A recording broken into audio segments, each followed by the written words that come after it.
बिस्मिल्लाहिर्रहमानिर्रहीम। नाज़रीन अस्सलाम वालेकुम। इमरान वसीम आपकी खिदमत में हाजिर है। आज नाज़रीन हमारे पास बड़ी अहम ख़बरें हैं, बल्कि आप कह सकते हैं कि ख़बरें नहीं बल्कि पूरा एक ख़बरनामा है जो आपके साथ मैंने शेयर करना है। और कोशिश करूँगा कि जो मैक्सिमम मेरी वीडियो होती है 10 से 12 मिनट में, इसमें ही तमाम ये ख़बरें आपके साथ शेयर कर लूँ।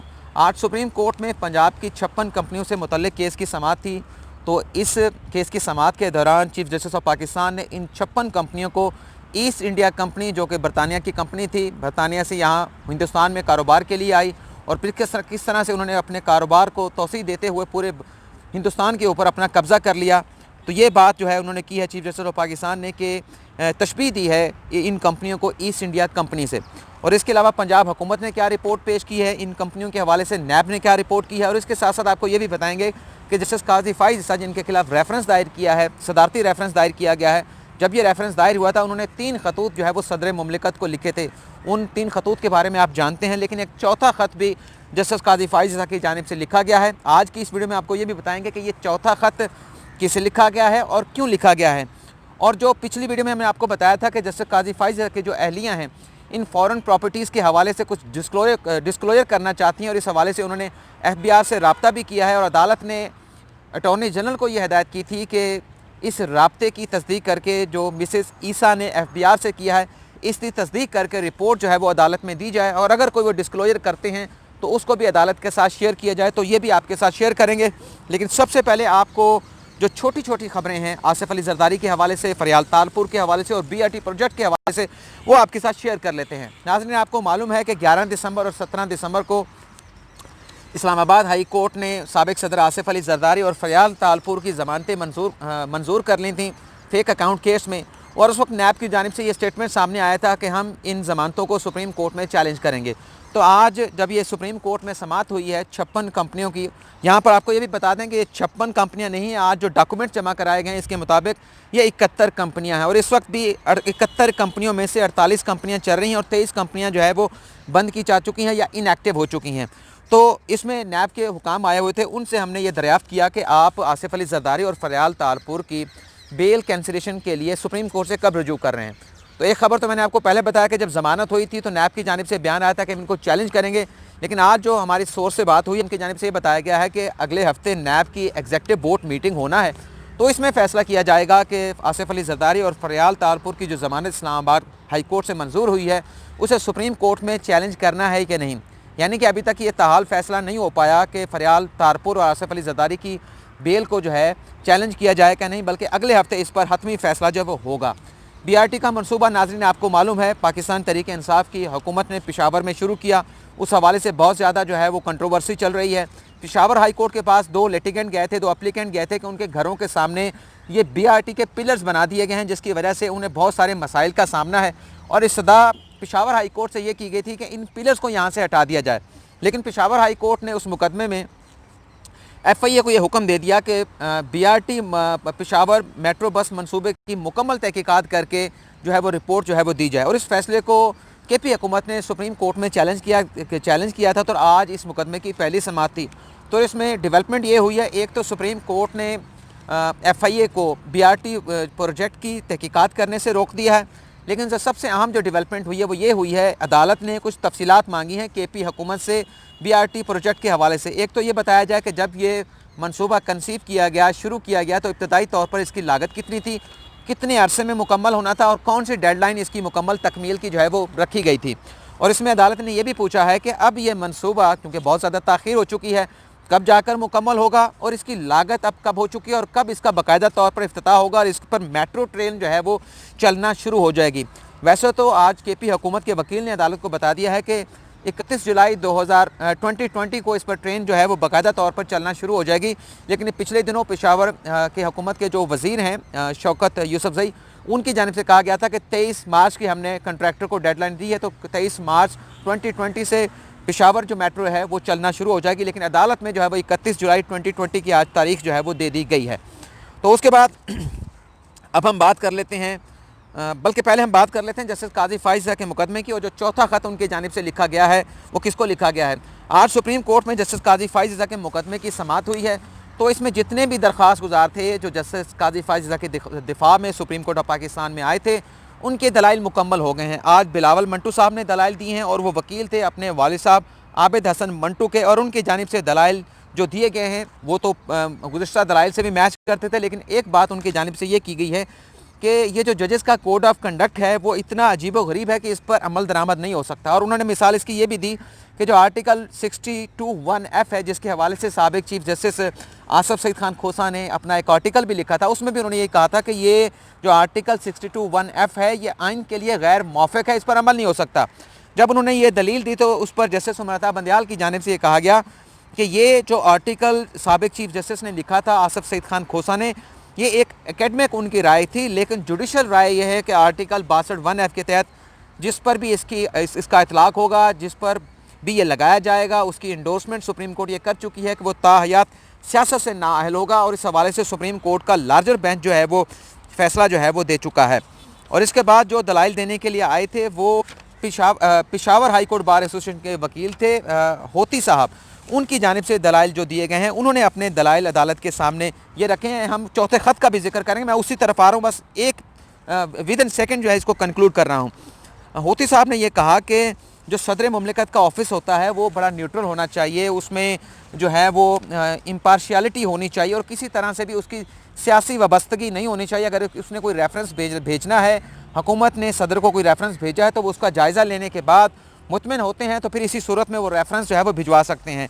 लेकिन अटॉर्नी जनरल ने आज अदालत को जो रिपोर्ट पेश की है जस्टिस काजी फाइज़ की अहलिया के हवाले से, उन्होंने ये रिपोर्ट पेश की है कि जस्टिस काजी फाइज़ की जो अहलिया हैं उन्होंने FBI से रुजू किया है और FBI को उन्होंने ख़त लिखा है जिसमें उनकी जानिब से कहा गया कि मैं अपने टैक्स रिटर्न फाइल कर रही थी, लेकिन 2008 में मेरी जो इनकम थी, ये मिसेस ईसा कह रही हैं जो उन्होंने FBI को ख़त लिखा है, 2008 में मेरी इनकम जो है वो काबिल टैक्स नहीं रही, तो इसके बाद मैंने टैक्स रिटर्न फाइल नहीं किए।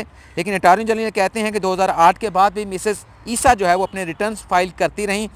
लेकिन अब जो रुजू किया गया है मिसेस ईसा की जानिब से FBI से, तो FBI ने भी उन्हें ख़त लिख दिया है कि आपने ऑनलाइन पहले भी अपने टैक्स रिटर्न जो है वो 2012 और 13 में फ़ाइल की हैं, अब भी फ़ाइल कर सकते हैं। लेकिन जो रिकॉर्ड कराची से इस्लामाबाद मंगवाया गया था, अब उसे दोबारा जो है वो कराची में शिफ्ट कर दिया गया है। लेकिन आज के मुकदमे में अदालत ने दो बड़े अहम सवाल अटॉर्नी जनरल के सामने रखे हैं।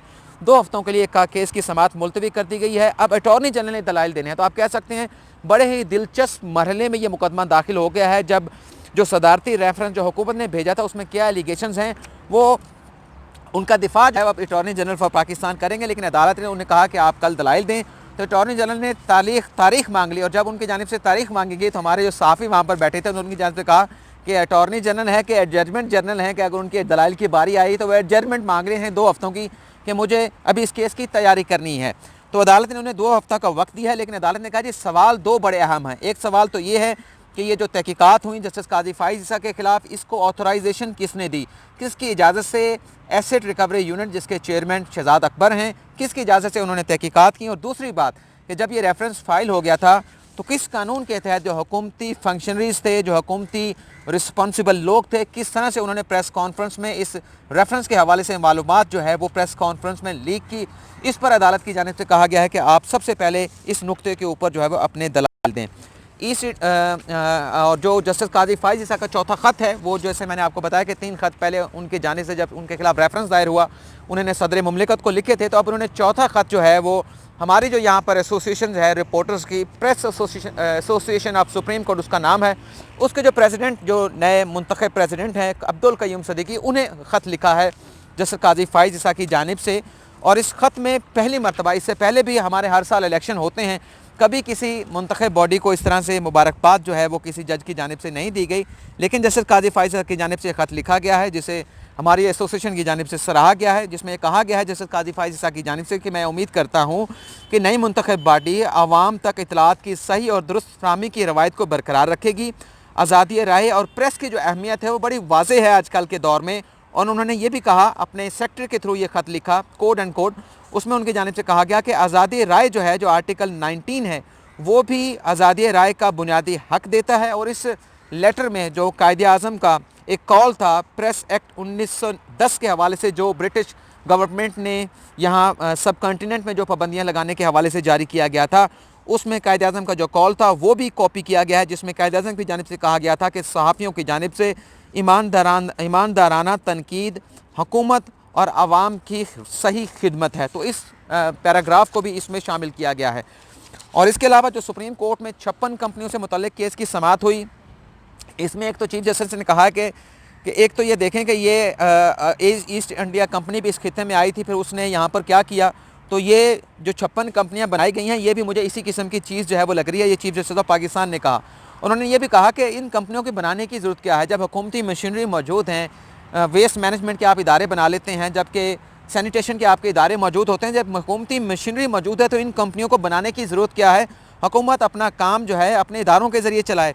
और पंजाब हुकूमत की जानिब से अदालत ने यह पूछा पंजाब हुकूमत से भी, आप क्या इन कंपनियों को बंद कर रहे हैं कि नहीं। तो पंजाब हुकूमत ने तो बताया है कि 71 में से 37 कंपनियां जो है वो इतनी बेहतरीन काम कर रही हैं कि बड़ी इफेक्टिव डिलीवरी जो है वो आवाम को दे रही हैं, तो लिहाजा 37 कंपनियों को हम रख रहे हैं। बाकी कंपनियों के हवाले से एक स्टीयरिंग कमेटी जो है वो वज़ीर आला ने बनाई है, वो इसका फैसला करेगी। लेकिन नैब ने जो रिपोर्ट पेश की है उस पर पंजाब हुकूमत से जवाब तलब किया है सुप्रीम कोर्ट ने, और नैब ने ये रिपोर्ट पेश की कि 71 कंपनियाँ हैं, 48 चल रही हैं, 23 जो है वो इनएक्टिव हो चुकी हैं। और इन कंपनियों में जो अरबों रुपए दिए गए थे वो भी उन्होंने बताया कि 193 अरब रुपए पंजाब हुकूमत ने दिए थे, और 167 अरब रुपए इन कंपनियों जो TMAs होती हैं, तहसील में म्यूनसिपल एडमिनिस्ट्रेशन होती हैं, उनसे हासिल किए, और 14 अरब रुपए इन्हें गैर मुल्की फंडिंग से मिले। तो मजमूई तौर पर इन 71 कंपनियों को 375 अरब रुपए मिले, और 18 कंपनियां इनमें से ऐसी थी जिन्हें कोई फ़ंड नहीं मिला, लेकिन 375 अरब रुपए इन कंपनियों को मजमूई तौर पर मिलेंगे। नैब ने क्या कार्रवाई की, नैब ने ये रिपोर्ट भी अदालत के सामने पेश की है कि हमने 1019 मिलियन रुपए की रिकवरी की है इन मुकदमात में। 3 रेफरेंस फाइल की हैं, जिसमें शहबाज शरीफ के ख़िलाफ़ भी है, हाफिज़ मियाँ के ख़िलाफ़ भी, और कमरुल इस्लाम जो कि साबिक MP हैं नून लीग के, उनके ख़िलाफ़ भी हैं। और ये 1085 मिलियन के रेफरेंस है जो हमने 3 फाइल कर दी हैं। 2 मज़ीद कंपनियों के ख़िलाफ़ तहकीकात ज़ेर अल्तवा हैं, जिनमें पंजाब पावर डेवलपमेंट कंपनी और रावलपिंडी वेस्ट मैनेजमेंट कंपनी के ख़िलाफ़ हम तहकीकात कर रहे हैं। 15 मज़ीद इंक्वायरियाँ, तहकीकात और इंक्वायरियाँ अदर चीज़ होती है, पहले इंक्वायरी और उसके बाद उसको कन्वर्ट किया जाता है तहकीकात में। तो 15 इंक्वायरियाँ हमारी चल रही हैं। 14 इंक्वायरियाँ मुकम्मल करके हमने महकमा जात एक्शन के लिए मुतल्लिका इदारों को भिजवा दी हैं, और इसके साथ साथ 29 कंपनियों के मुकदमात बंद करने की हमने सिफारिश की है, चूँकि 18 कंपनियों को कोई फ़ंड जो है वो नहीं दिया गया था। तो इस मुकदमे में अदालत ने आज तो फैसला करना था, इन कंपनियों के हवाले से भी ये चलनी है, इनका मुस्तकबिल क्या होगा। लेकिन चूँकि नैब की जानिब से एक रिपोर्ट आई थी, तो अदालत ने पंजाब हुकूमत को एक मौका ये दिया है कि नैब की ये रिपोर्ट पढ़ के आपका जो जवाब बनता है वो दाखिल कर दें, और आइंदा समाअत पर हम इन 56 कंपनियों के हवाले से या 71 कंपनियों के हवाले से हम फैसला कर देंगे।